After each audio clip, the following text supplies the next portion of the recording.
Hoy es miércoles 16 de abril.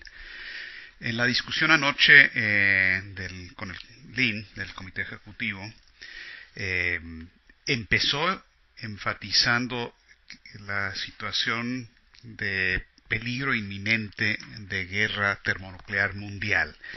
No guerra europea, no guerra contra Rusia, sino de guerra termonuclear. Y dice que hay un problema, que hay una ilusión muy grande en la población, en los congresistas a nivel mundial, etcétera, etcétera, que la gente no quiere reconocer el hecho de que estamos en esa situación.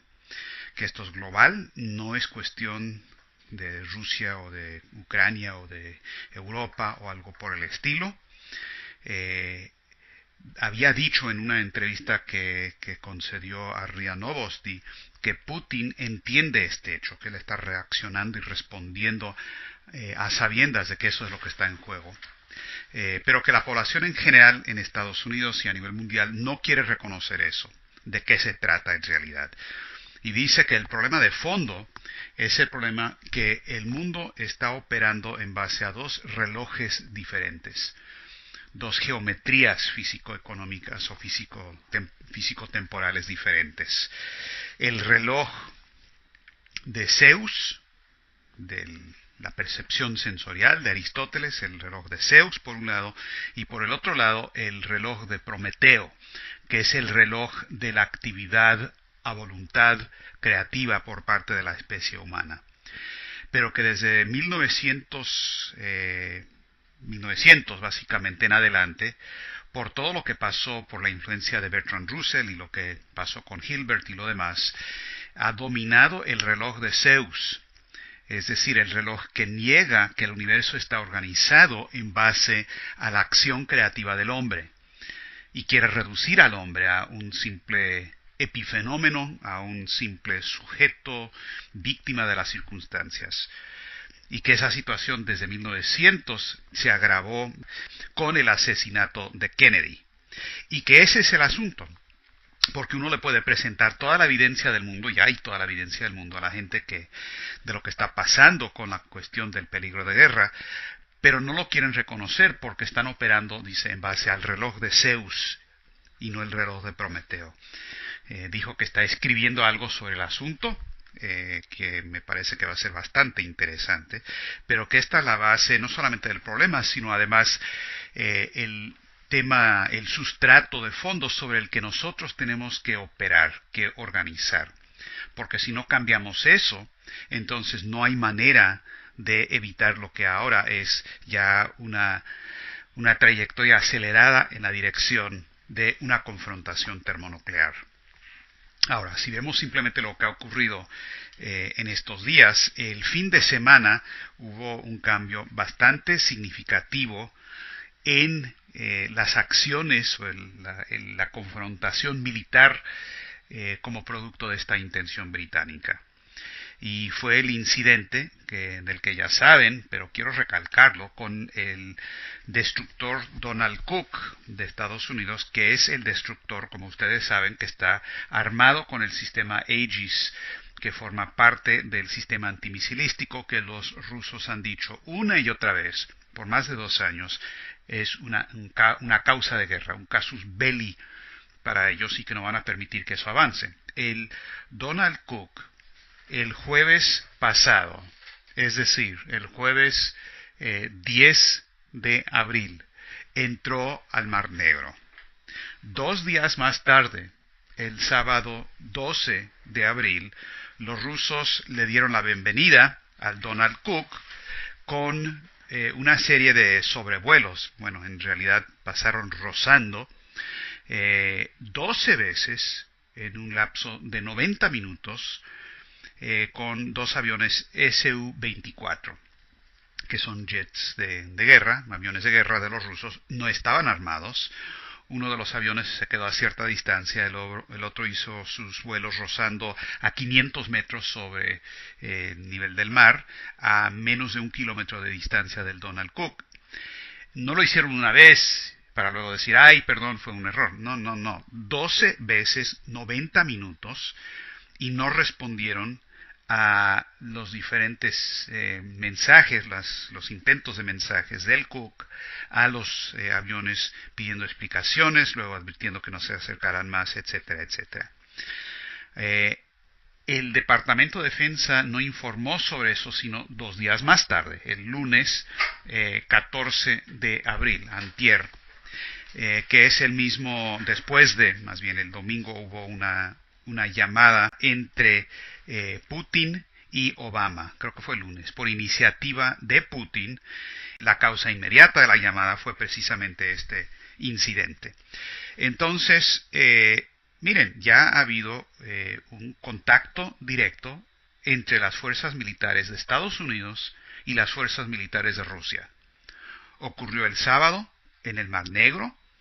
Nadie disparó, no hubo muertos, pero fue un incidente de contacto militar. Precisamente en torno al tema que la Rusia ha señalado, es el tema central de lo que es la intención británica de buscar una guerra global termonuclear, pase lo que pase, que es el asunto del escudo antimisilístico.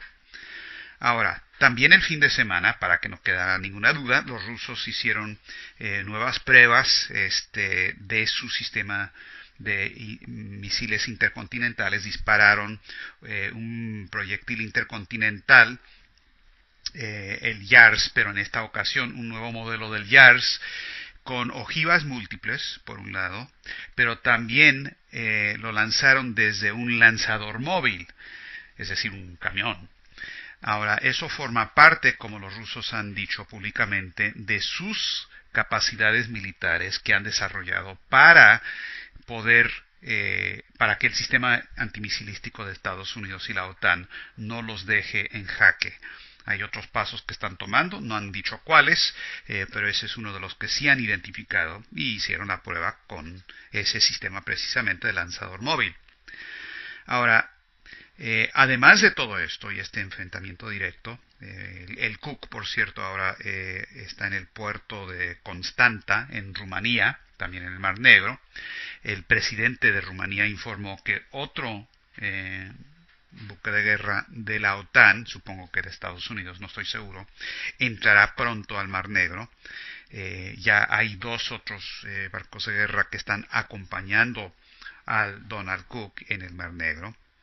A la vez, el gobierno de Letonia anunció que en vez de construir 2 radares de alerta temprana de un posible ataque misilístico, van a construir 3. Y además de todo esto, pues hay los movimientos directos en el este de Ucrania por parte del gobierno de facto y legítimo de Ucrania. Inmediatamente después de la visita de Brennan, que supuestamente iba a ser una visita secreta de Brennan a Kiev. Ahora, aunque la Casa Blanca está negando y la CIA está negando que Brennan de ninguna manera recomendó a los ucranianos, al gobierno de Ucrania, que lanzara el ataque militar en contra de los que se están oponiendo al gobierno de Kiev y están a favor de Rusia. De todas maneras, ese operativo empezó ayer. No sabemos a ciencia segura exactamente qué está pasando en tierra ahí, pero parece que las tropas del gobierno lograron retomar un pequeño aeropuerto en Kramatorsk, aunque no pudieron entrar al pueblo mismo porque eso está tomado por las fuerzas favorables a Rusia. También hay informes no confirmados de que muchos de las tropas enviadas por el gobierno de Ucrania han desertado al gobierno porque no van y no quieren disparar en contra del propio pueblo de Ucrania. Por cierto, el gobierno, el presidente Yanukovych, que está en Rostov-on-Don, en Rusia, el domingo dio una conferencia de prensa donde le pidió a los militares ucranianos que no obedecieran órdenes criminales e ilegales de reprimir a su propio pueblo.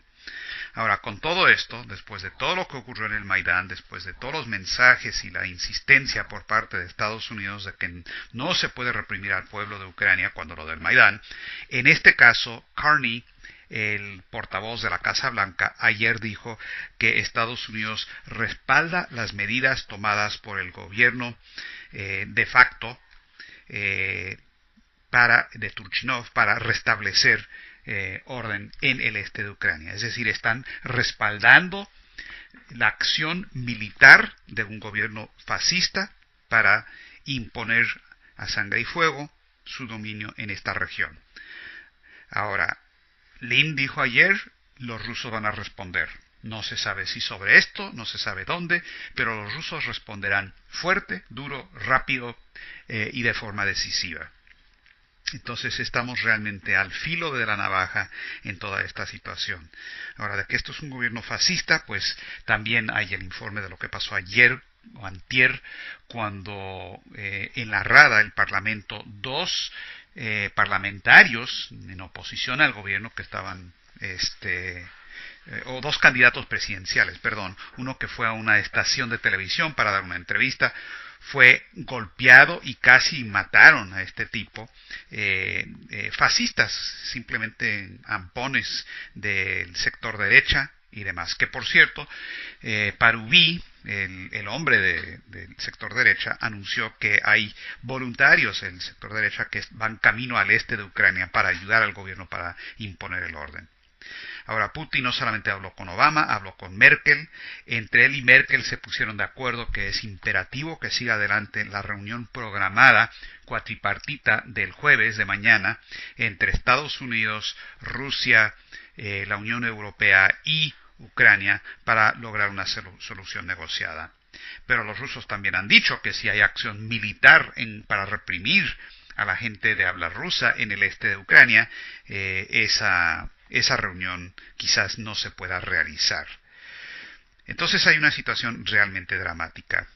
La Unión Europea se reunió el lunes, los cancilleres no llegaron a un acuerdo sobre si van a haber o no sanciones adicionales. Haig del Reino Unido dijo que sí. Los alemanes parece que no quieren más sanciones por el momento. Hay una división profunda en el gobierno de Alemania por razones obvias y por lo menos quieren ver qué es lo que pasa el jueves, en la reunión del jueves, si es que se celebra. El martes hubo una reunión del Consejo Político de la OTAN. El general Breedlove, el comandante de la OTAN, que ha atacado duro a Rusia recientemente, presentó en esa reunión sus propuestas sobre cómo extender la presencia de la OTAN en la región para parar la intención rusa, pero no se sabe todavía exactamente lo que propuso Breedlove. El jefe de la OTAN, Rasmussen, habló ahí de una fusión de facto entre las fuerzas de la OTAN y la Unión Europea, y para básicamente extender la OTAN hasta las fronteras mismas de Rusia. El embajador de Rusia ante la OTAN, Grushko, dijo que Rusia tomará en cuenta las acciones de la OTAN en los planes rusos para defenderse en estas circunstancias. Y así por el estilo. Hay más detalles, pero creo que esto les da una idea de cómo está avanzando esta situación.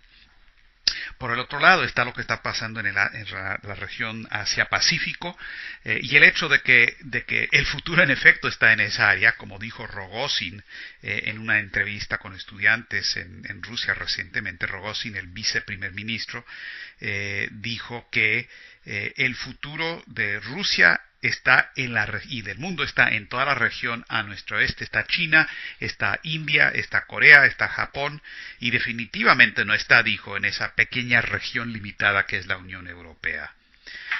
Cuando se le informó a Lin sobre eso, pues se rió y dijo, bueno, eso me parece algo muy conocido, es algo que he escuchado antes, lo ha escuchado porque lo dijo. Además de eso, Lavrov está en China discutiendo con el gobierno la próxima visita de Putin, que va a ser en mayo a China. Se habla de acuerdos económicos y también militares. Y los rusos siguen jugando la carta a la Rush con la entrevista que Lin concedió a RIA Novosti. Sacaron un cable sobre eso, donde advierte sobre el peligro de guerra. Helga fue entrevistada cuando estuvo de visita en China hace 4 o 6 semanas. Eso se difundió ayer en CCTV, en inglés, que es la televisión China en inglés, en una entrevista de media hora excelente, buenísima. Entonces, y esa es la región donde rige el reloj prometeico, en efecto. Y por eso están jugando la carta a la Rush. Y en el sector del transatlántico es el reloj de Zeus, como se ve de manera más clara en toda la cuestión del desplome económico, el rescate interno, que es lo que está impulsando toda esta guerra, y con los grandes éxitos de este reloj de Zeus, los grandes éxitos del Fondo Monetario y la Troika, las estadísticas oficiales de Eurostat de desempleo real, es decir, no solamente la oficial, sino además el subempleo, empleo temporal, etcétera, etcétera, aumentó ese desempleo real del 2012 al 2013, este último año, sigue aumentando dramáticamente. En toda la eurozona aumentó del 20% al 21,4%, que es un aumento de 6,5%. En el caso de Grecia aumentó de 30,6% a 34,9%, que es un aumento de 14% en un año. Y en España el desempleo oficial casi llegó al 40%, 39,2%. Este es el gran logro, el gran éxito del Fondo Monetario Internacional, y la solución que el reloj de Zeus está insistiendo que se aplique en Ucrania y otros lados significa esta trayectoria acelerada hacia la guerra termonuclear. Y el punto aquí que les quiero recalcar es que esto no es algo que quizás pueda ocurrir en el futuro, ya empezó la confrontación militar directa entre Estados Unidos y Rusia. Ahora lo que toca es desactivar eso de la única manera en que es posible, que es con lo que Lynn está señalando respecto al reloj de Zeus, y reemplazar eso con el reloj de Prometeo, en particular sacando a Obama y con el cambio dramático que se requiere en la orientación económica general del planeta. Eso es lo que tenemos para el audio de hoy.